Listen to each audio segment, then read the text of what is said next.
Hello everybody, this is En route, and today for you I have a very different kind of video. I do have dream videos, but like this video, not that any of the other videos of my dreams were not as significant, but it was very different than a lot of the dreams I've had. And this dream, I feel led to speak about it now. This dream came out in 2021, but at the time that I had this dream, it would have been kind of weird to maybe say some of the stuff that I was saying. But I wanted to talk about the music industry. A lot of the reason why first, before I tell you the dream, I'll kind of tell you why I kind of moved away from the music industry. And why I realized that despite how much I love to sing and, you know, enjoy myself with music and things like that, that the industry wasn't just that. There was a lot more, and a lot more things that maybe you didn't want. You don't want to add, you know, to it. Like, it's not about the craft. It's not about art. It's not about creating music that touches your heart. But it is about frequencies, radio waves, and frequencies, really. Frequencies, right? Frequencies and just vibration and the vibrational frequency of music, right? And this dream kind of helped me see what was going on, because I was going to a studio for a minute and I was making songs and everything was pretty cool, but like there was a lot of red flags that I didn't like realize were red flags, you know, looking back. And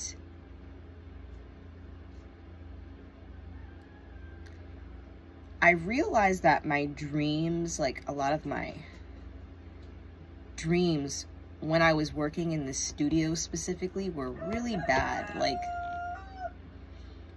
with some of the like producers in my dream, and like things happening, and like I'm getting framed in the dream, and like, you know, like the music industry is not what people think it is, you know. It's like a mafia in a sense. It's like, you know, you can't just get in because you're talented. You get in because you know somebody, because you did a thing, because you'll do a thing. Or like, if you're a woman in this industry,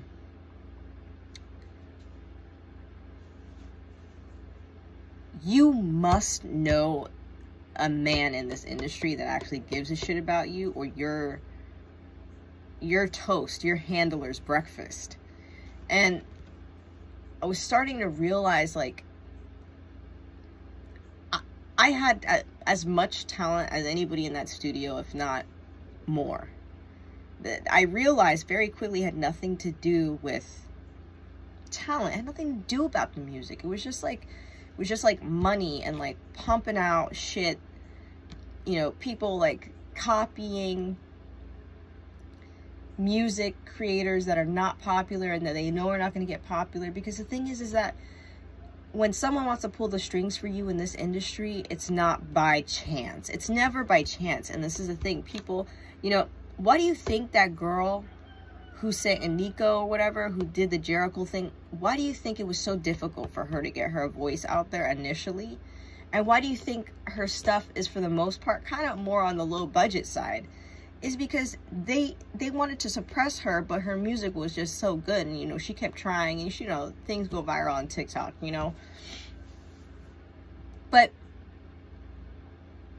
Nico is young. She's not awake yet, you know. She just wants to be famous, you know, right? And so she doesn't, she may not. I don't know what she knows. She could just be a plant. I don't know. But the way it seemed that her coming out was very stressful, because it didn't matter that she was the primary creator of the song. Other people were getting famous off of her song. Other people were getting famous off of her work. Other people were getting famous off of her words. Other people were getting famous off of her energy. And like, a lot of people will use your shit, steal your shit, twist your shit, and then try to get, like, they try to add on so many people on one song, like have so many people's hands in the fucking pot, so that it's so like muddied, right? And so the industry is not like, again, it's not necessarily about the art. It's about trying to make money and trying to create certain frequencies and certain things or whatever, you know. It's not, a lot of the times, sometimes it doesn't necessarily feel like everything comes from the heart, you know. A lot of the stuff is just kind of like, we need to make a breakup song, we need to do with this song, we need to do with that song, and you know, it's fine, you know, you gotta meet quotas, I get it, but it gets further, it gets deeper, you know, because certain time, like, I had several dreams coming here, and I don't know what was going on, but like, these guys were into like some spiritual shit, you know, burning Palo Santo, all that shit, right? So, you know, there was a spiritual aspect to it. And again, the energy of these dreams has never occurred before until I started recording at that specific studio. So I feel like in some ways, if you understand what I'm saying, that like, maybe spiritually my dream world was being attacked, right? But I'm not going to talk too much about the attack dreams I was having with the industry, although this prophetic dream I'm going to tell you about is kind of, it's not an attack, but you'll understand. We already know that the industry is very close-knit, tight, secretive, and they do a lot of things underhanded. There's a lot of handling, there's a lot of craziness, you know, the 27 Club, like, let's just, you know, all that into consideration. So here's my dream. I'm in this like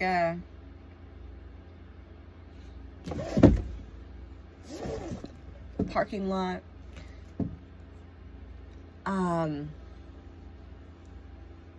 There's like a parking lot, and then there's like this building. It kind of looks like a cross between like a one-story motel and some kind of office thing. Like, I don't know, if like a motel and an office area had a baby, and then they had this thing. I don't know. It was weird. And there were people making music in one of the rooms, and there was like this chair in one of the rooms. And then there was this like monitor. This guy was playing with this monitor. And I was peeking into the room because I was there. I was so excited, and I could tell the energy in my body was like, oh, I'm here. I'm going to make some music and whatever. This is great. And there was other people there too with like a line. There was like a line. The dream was very weird. Like, there was a lot of details that it just kept pointing to, right? So there's like a line of people, talented people in my dream. Yes, these people, I didn't hear them sing, but these were the talent, the creme de la creme, right? And they were all in line or whatever.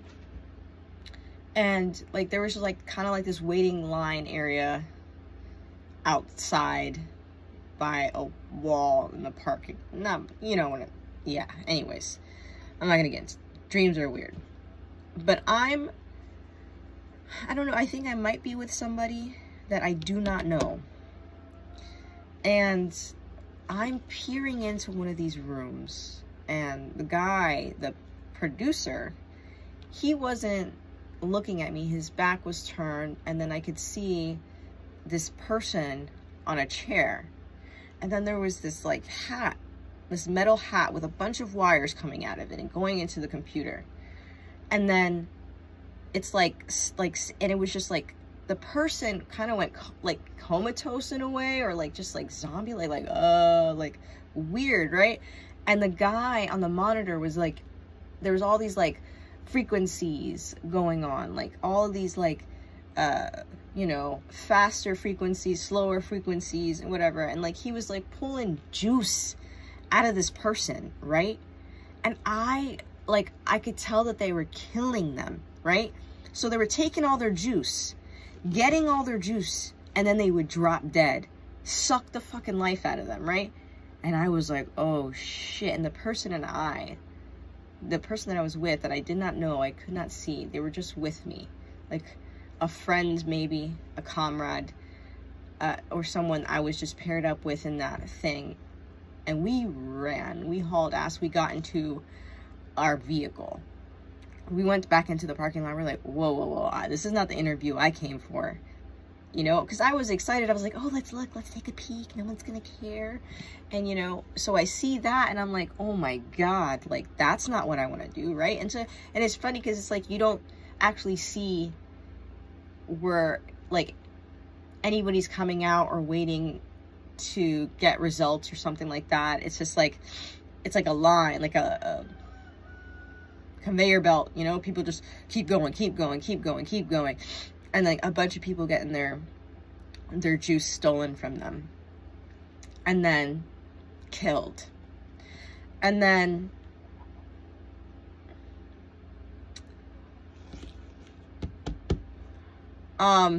we get into the car and we're in Hollywood area. We're in California kind of, right? We're in California, like we're with the big wigs. This is like big time, right? This is like the top tier. This is how you get in Hollywood, right? And so we're driving out and we're driving away. We're like, fuck that. And as we're driving away from the scene, we're driving through a row of giant redwood trees, right? And they're just boom, boom, boom, boom, boom, boom. They're falling and falling, and we had to get out of the car. And we started having to jump on the trees because they were so big. They were cutting the road off. No one could use the roads. And the redwoods were falling. Hollywood was falling. Everything was falling. And I was just jumping on the trees and jumping on the trees, like almost like a video game, trying to get away from all of this chaos. And so like, I'm just running up and running up. And then I wake up and I'm like, whoa, like that was freaking weird. And like I escaped. Like I felt like I escaped. Like thank God I got away from those people. But that dream made me realize something. And I stopped going to that place because I realized that those people, like, I didn't realize it, but then I realized it. Like, if you ever understand what it's like to be around an energy vampire, you know, and I didn't realize that how much life force was being actually sucked out of me. It was really, really weird. And I don't think anybody understands this, but it's like, I felt like I had gone through some traumatic experience going to this studio, right? Like, and like these people, it's not like these people,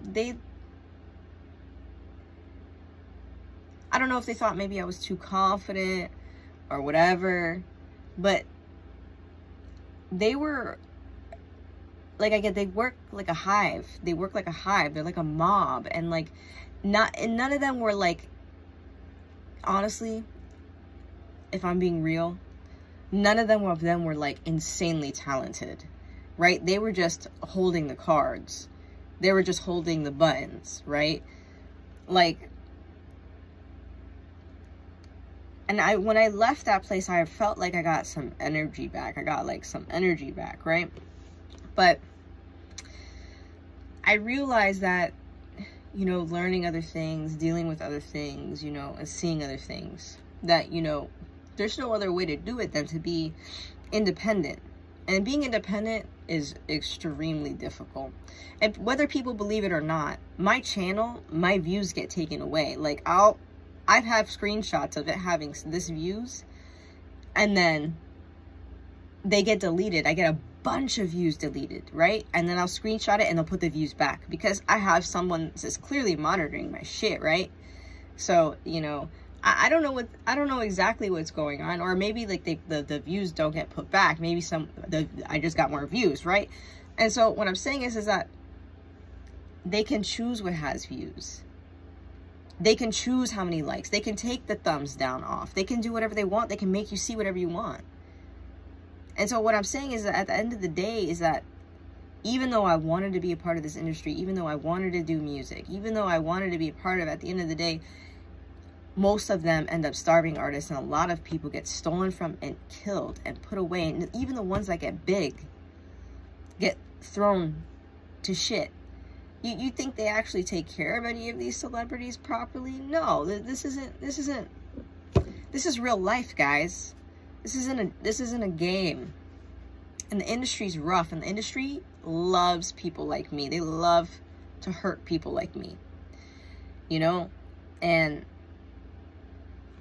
I don't want to sacrifice myself, you know, simply because I want to be praised or whatever. I actually don't give a shit about being praised. So I guess maybe I don't want to be famous, you know. Maybe I don't actually want to be famous.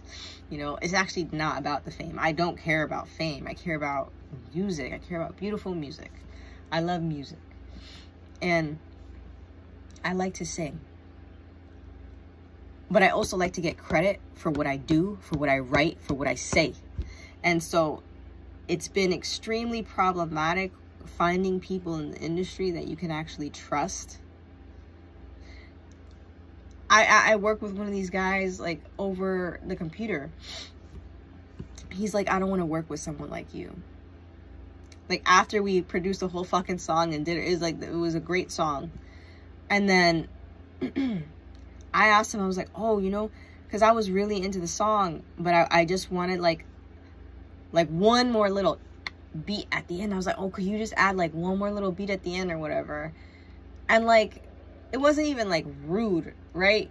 But like a lot of these people that you're working with, like, they're immature. There's like a lot of depression. There's a lot of drugs. There's a lot of problems. There's a lot of issues in the industry, you know. The industry comes from preying on people that don't really have a lot, but have a lot. And then being taken advantage of because you don't have the financial standing. And I don't want to deal with it. So that's my dream. That's my story. You know, I could have really got into the whole singing thing, but I had other things to deal with in my life. You know, stability, security is the #1 thing. My stability and safety has been stolen from me. And I've been lied on relentlessly. Because people do not want me to have a chance. And I do not know why. But I'm getting really tired of people playing with my life. So, you know, it is what it is. I have to take the battle that God has given me. But, you know, the reality of the situation, it's not just fun and games. It's not just some artsy-fartsy bullcrap that you just get to enjoy your life, make beautiful music, and change the lives of adoring fans. No, it's not like that. It's not like that. It's a lot more darker than people would like to believe, and it's unfortunate. And I really feel bad for a lot of the people that get put into this industry, like these children. Like, look at Justin Bieber, you know, like he is a perfect epitome of someone that got used, completely used. And you know,